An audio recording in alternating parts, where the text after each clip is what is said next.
Welcome back, everyone. Before we dive in, be sure to drop your thoughts, feelings, and lessons in the comments below. Like the video and subscribe so you never miss stories like this. Let's get into it. The cruelest thing my wife ever did was laugh at me at our dining table, slide her phone across the wood, and let me read a man's message that said, "Tell him I'll be there after he leaves," before she looked me in the eye and said, "Marcus, I'm out of your league.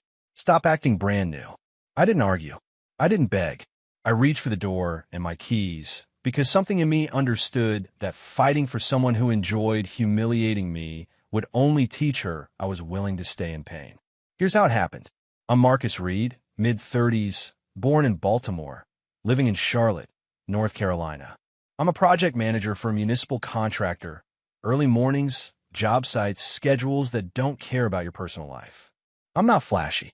I keep my voice level because I have lived long enough to know how quickly people decide what a black man must be if he shows emotion. Simone and I have been married 6 years. We were not a loud couple. We were steady. Meal prep Sundays. Shared Costco runs. Mortgage autopay. Our love looked ordinary, which I used to think was the point. Simone worked in corporate recruiting for a large health system.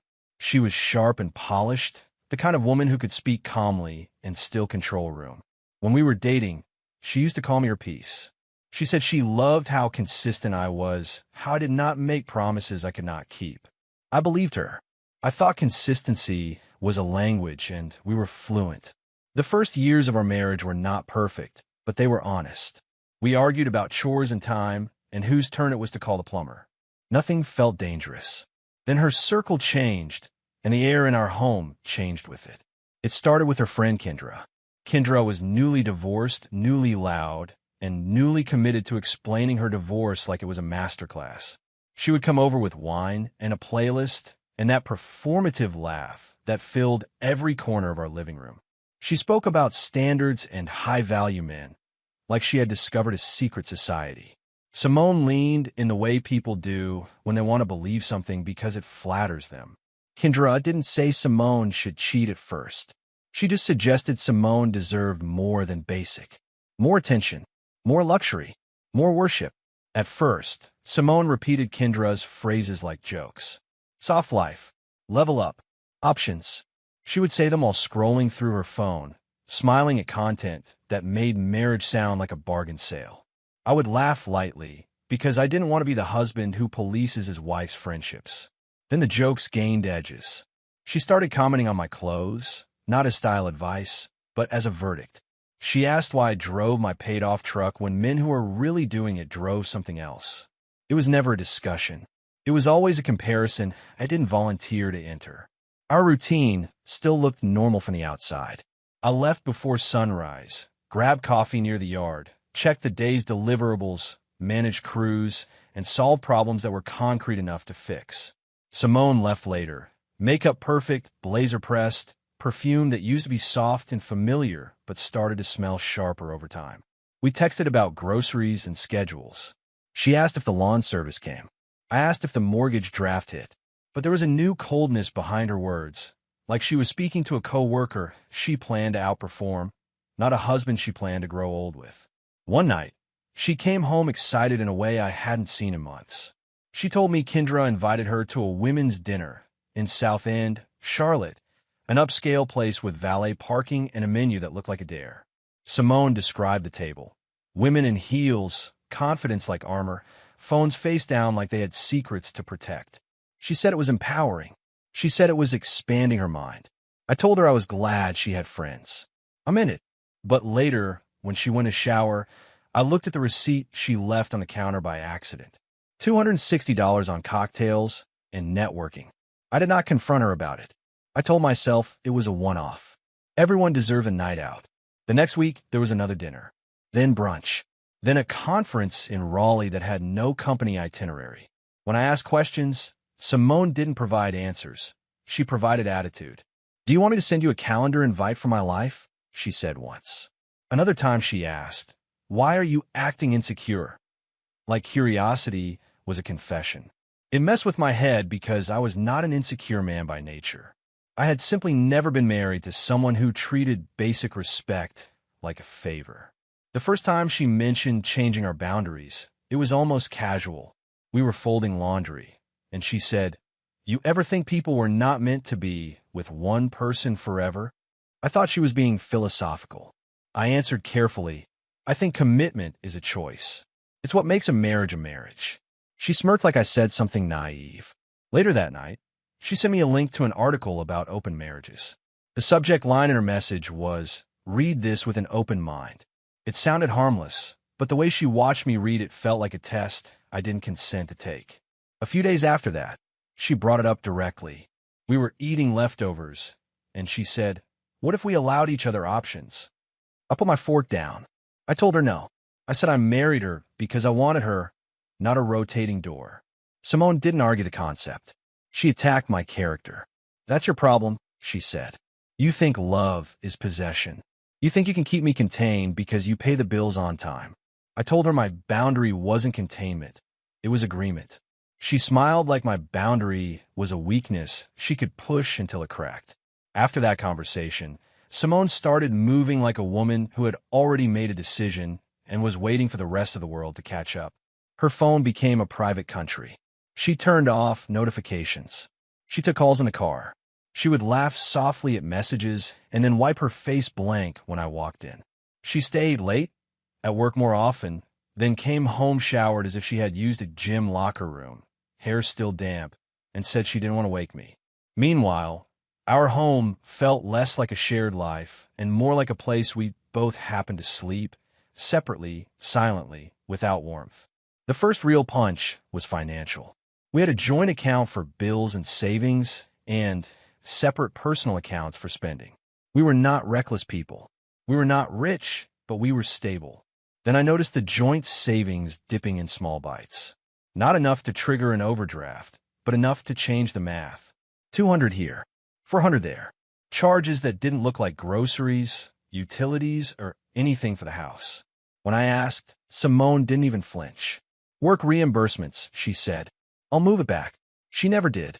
When I brought it up again, she said, "Stop monitoring me. You're not my father." I started sleeping lightly. I would wake up to the glow of her phone in bed and pretend I was still asleep. Sometimes she would get up and leave the room, whispering in the hallway like she was afraid of waking a child, not a husband.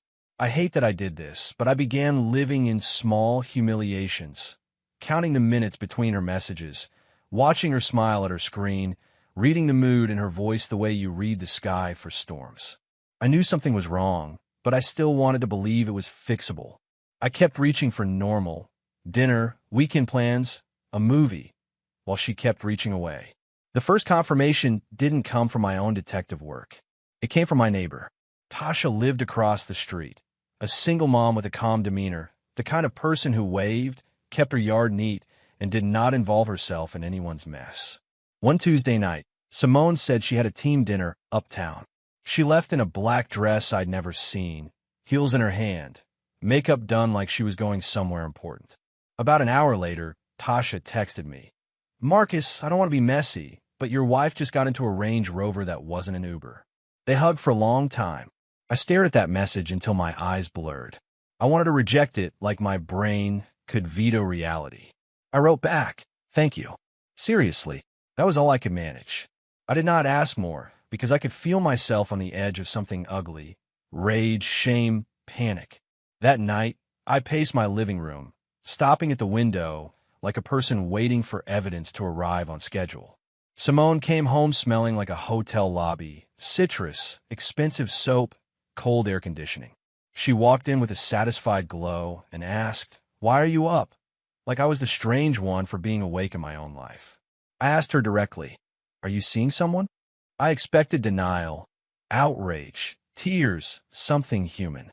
Simone exhaled as if I was exhausting, then said, "I'm exploring. I told you I need options." I asked if she slept with him.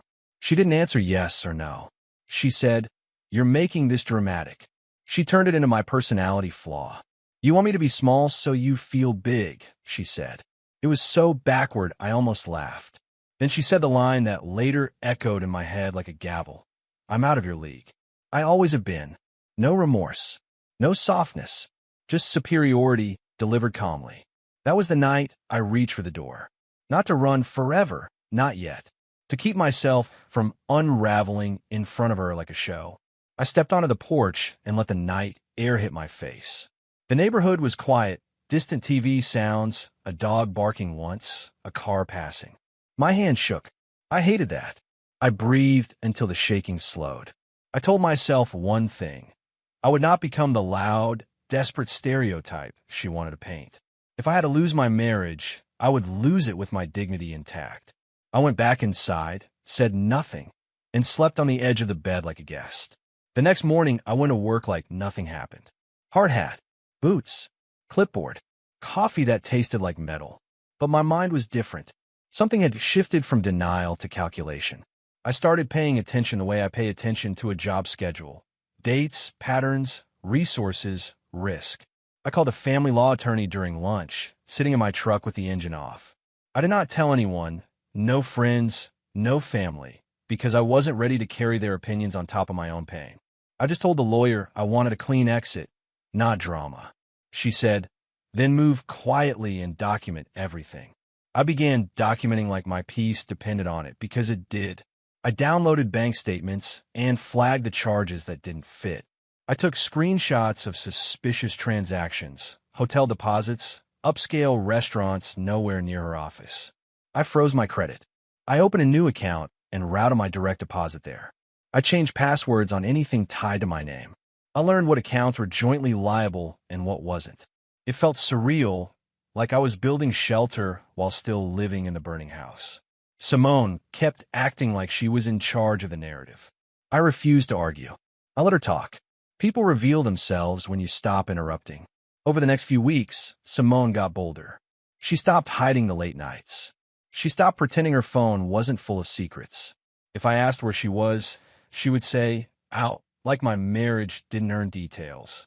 When I tried to talk about counseling, she laughed.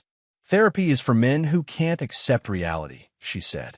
I'm not going to sit in a room and pretend I don't have options just so you can feel secure. She started dressing differently, more expensive, more deliberate. New perfume, new nails, new hair appointments.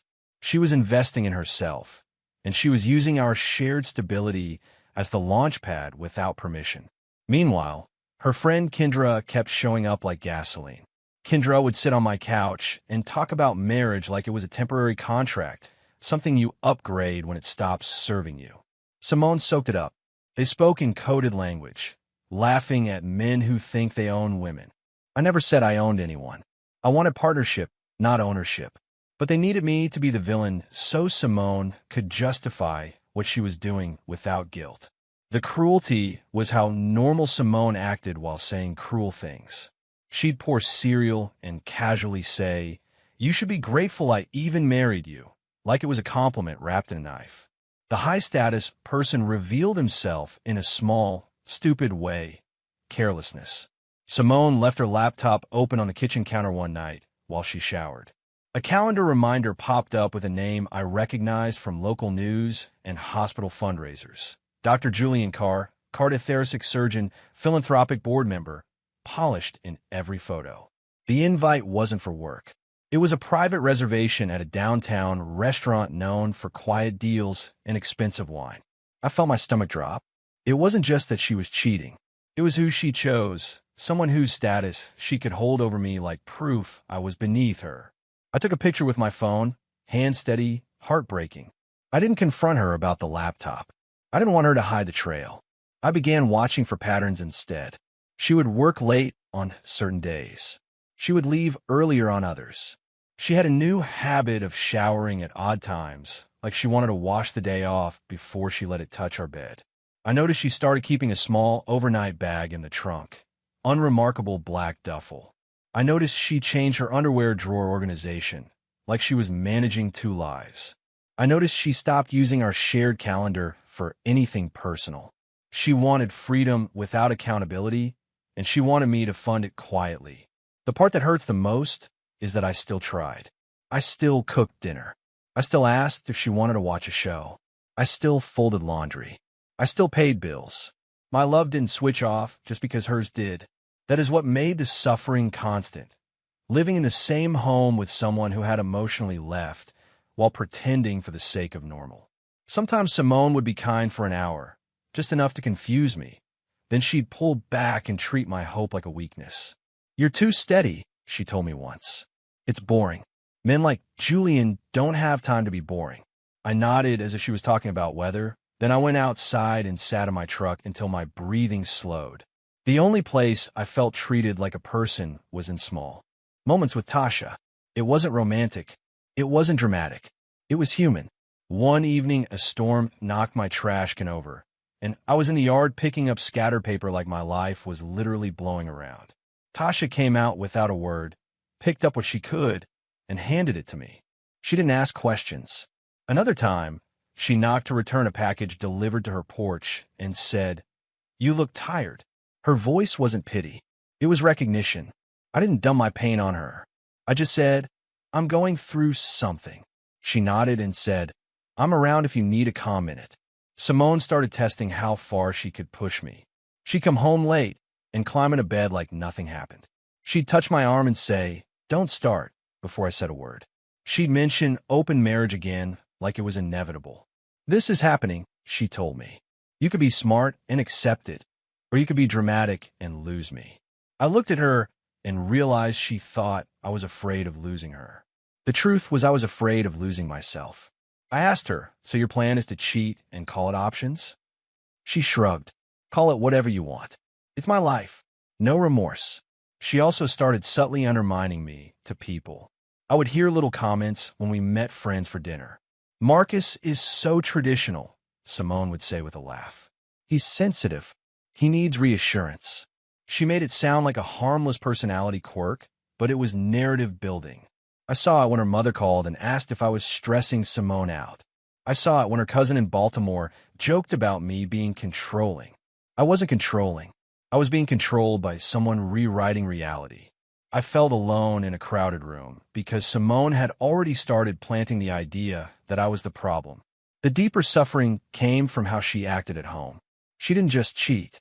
She enjoyed making me feel small. She would correct me mid-sentence like I was a child.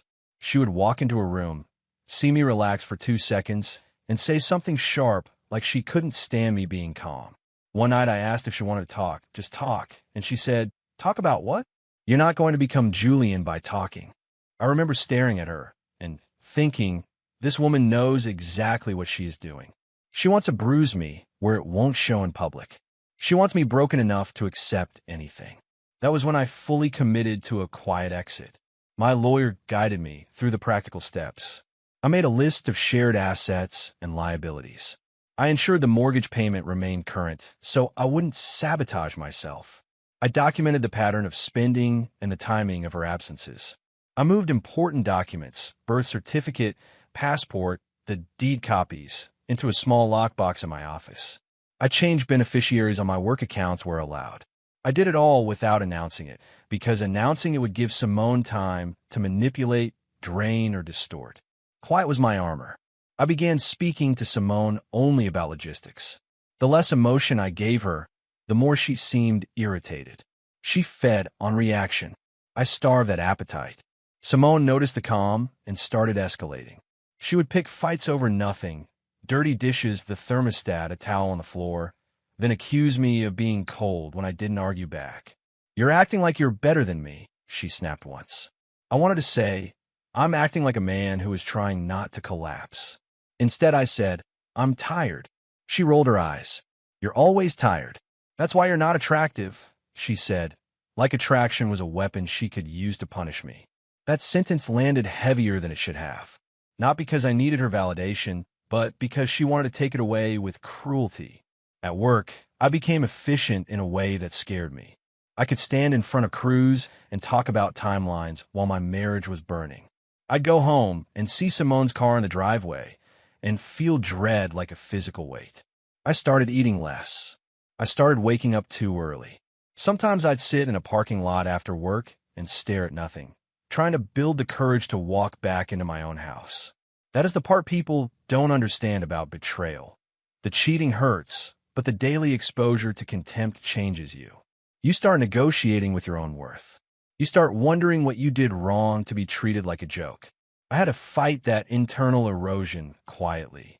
One night, Simone left her phone on the counter when she went upstairs. I didn't want to be the man who snoops, but I also didn't want to be the man who refuses to see what's killing him. The screen lit up with a message preview. Julian, I don't like sharing. Handle your situation. That wasn't romance. That was power. That was him treating her like a convenience and her treating me like the obstacle. I didn't open the message. I didn't need to. I took a picture of the preview, then put the phone back exactly where it was. My hands didn't shake. My heart did. I went to the garage, sat in the dark, and let the pain run through me like a storm. A week later, Simone tried to rewrite our marriage publicly. We flew to Baltimore for her aunt's family cookout. Everybody was outside, music low, kids running around, ribs and chicken on the grill. Simone was in a good mood, which should have made me happy. Instead, it made me suspicious, because her happiness often came at my expense. While I carried trays to the table, I heard her speaking to her cousin near the patio. Marcus is sweet, she said, laughing, but I can't shrink my life for a man comfortable being average. I need a man who can keep up. People laughed like it was harmless. I felt my face go hot, then cold. Simone saw me listening and did not care. She was proud. That night in the guest room, I stared at the ceiling and realized I was watching my own dignity erode in real time. I texted my lawyer, I'm ready. I want the next steps. She replied with a checklist and a timeline. It should have felt empowering. It felt like grief with paperwork. The next morning, Simone acted cheerful, as if she hadn't humiliated me in front of her family. On the drive back to Charlotte, she played music and scrolled through her phone, smiling at messages she didn't share. I stared out the window and reminded myself, I am not crazy. I am not too sensitive. I am in a marriage with someone who uses contempt as entertainment. Leaving is not failure. Staying would be self-abandonment. Back home, I prepared to move without drama. I found a small apartment in a quieter part of Charlotte, closer to my job sites. I didn't want luxury. I wanted peace. I signed a lease and scheduled utilities. I packed slowly, important things first, sentimental things last, because every item I touched reminded me of a version of us that no longer existed. Simone didn't notice at first because she was busy living her second life. When she finally saw boxes, she didn't ask, Are you okay? She asked, What are you doing? Like I was committing a crime against her convenience. I said, I'm getting organized. She narrowed her eyes, suddenly alert because control slipping always wakes up people like Simone. That's when she started panicking. Not sad panicking, strategic panicking. She began calling more often during the day, not to connect, but to check my location. She would text, Where are you? Then follow up with, Why aren't you answering? She tried to initiate intimacy at odd times, like she thought physical access could reset the scoreboard. I refused politely without anger. That made her furious. So now you're punishing me? She said. I said, I'm protecting myself. She laughed like that was ridiculous.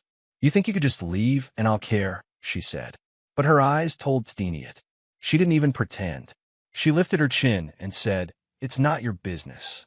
Her father's face hardened like stone. In that moment, Simone realized her charm didn't work on everyone. She tried to pivot to attacking me. He's controlling, she said. He tracks my spending. He's insecure, I answered calmly. I protected our finances because you were using them to fund a relationship outside our marriage. I stood up, placed cash on the table to cover my portion of the meal, and nodded respectfully at her parents. I won't argue here, I said. I'm moving out tonight.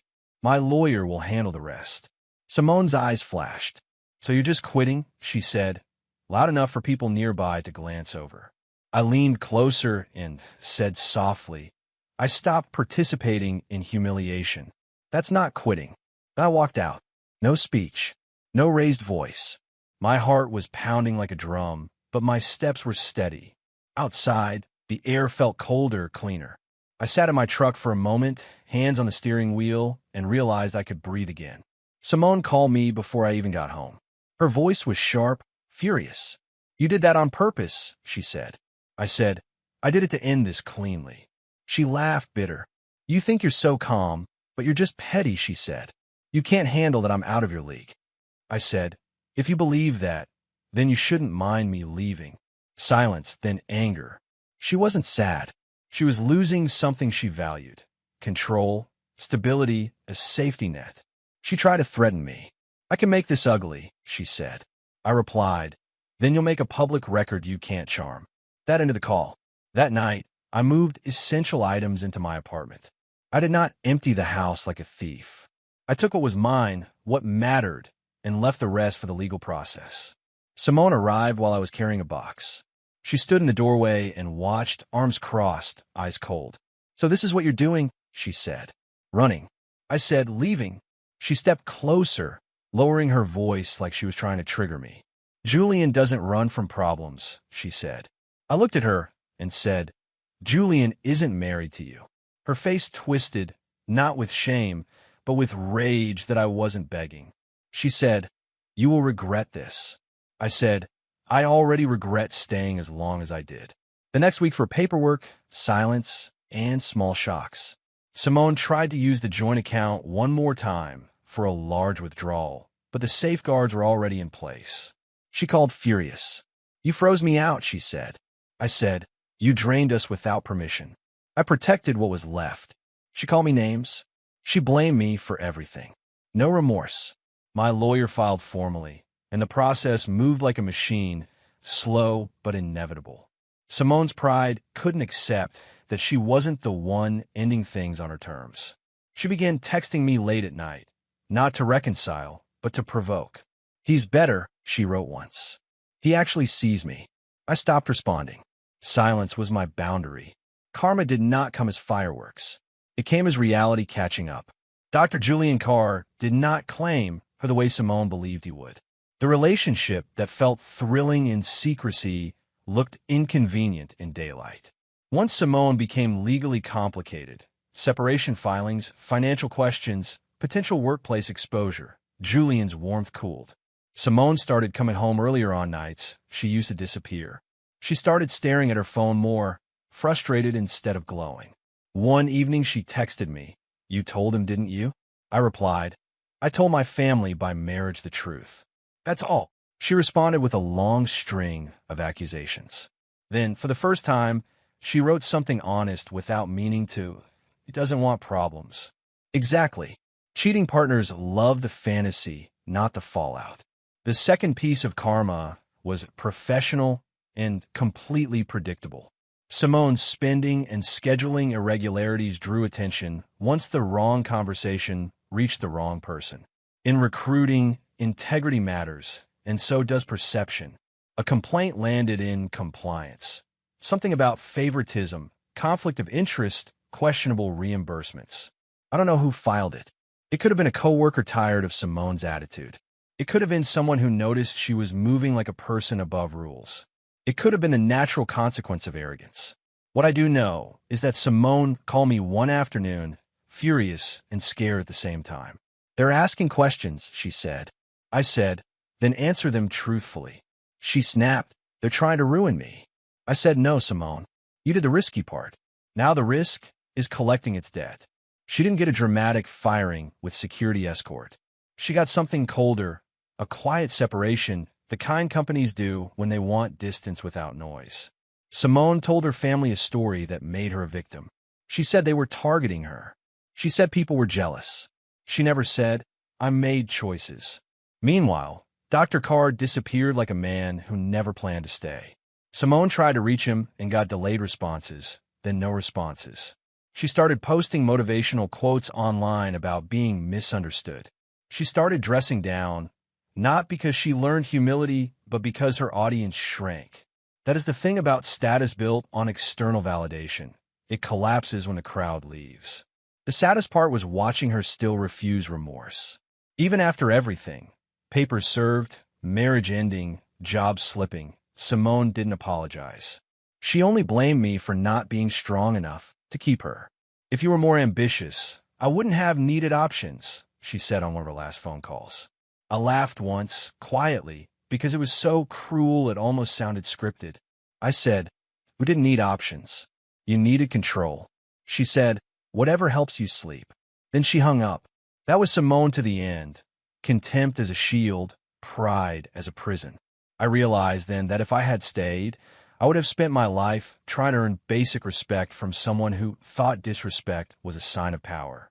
In my new apartment, the peace felt unfamiliar at first. The silence wasn't loneliness. It was the absence of tension. I bought a cheap couch and a small table. I kept the blinds open because I hated feeling boxed in.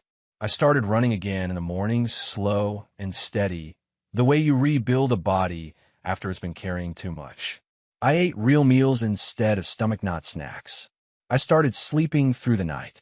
The grief came in waves, certain songs, certain smells, certain memories. But the grief was clean. It wasn't mixed with daily contempt. That made it survivable. Tasha stayed steady in the same simple ways. Sometimes we talked on the porch in the evenings, not about Simone, not about drama, just about life, work stress, raising kids, neighborhood issues, what we planned to cook. When I did mention the divorce, Tasha didn't celebrate it. She didn't turn it into a gossip session. She just said, "I'm sorry you went through that," and then, "I'm proud you left before it changed you into someone you don't recognize." That mattered. She wasn't saving me. She wasn't a sudden romance twist. She was a reminder that kindness can exist without conditions, and that not every relationship requires you to shrink. The final layer of karma was social, and it arrived quietly. Simone's family, once they saw documents and patterns, stopped treating her story as fact. They didn't publicly shame her. They simply withdrew their automatic support of her narrative. Invitations softened. Calls became shorter. Her father, once proud, became distant. Simone noticed and tried to blame me for that too. "You turned them against me," she said. I said no. I told the truth once. Your choices did the rest. That was the most satisfying part. Not because I wanted her punished, but because I wanted reality to be real again. I wanted a world where someone couldn't mistreat you and then demand you carry the consequences alone. Months later, when the paperwork was nearly finalized, Simone tried one last time to regain control. She called late at night and said, "You really think you're going to do better than me?" Her voice was sharp, but it had a small crack of desperation. I realized she wasn't asking about love. She was asking about hierarchy. She needed to believe she was above me to justify everything. I answered calmly, "This isn't about doing better than you. It's about doing better for me." She laughed, but sounded forced. "You'll miss me," she said. I said, "I miss who I thought you were." Then I ended the call. That was my private peace. Not anger, not revenge, clarity. The twist, if there is one, is that I did not become famous, rich overnight, or publicly praised. I did not make a speech. I did not win on social media. I won in private. I kept my dignity. I kept my finances intact. I kept my record clean. I learned to trust my instincts again. Simone never offered remorse, and I stopped needing it. Her "out of your league" line became meaningless once I realized love is not a league. It's a choice. She chose contempt. I chose the door. And on the other side of that door, I found a life that didn't require me to beg for respect in my own home. If you enjoyed this story, please like, comment, and share this video with your friends. Subscribe and turn on the notification bell so you never miss a powerful story drop.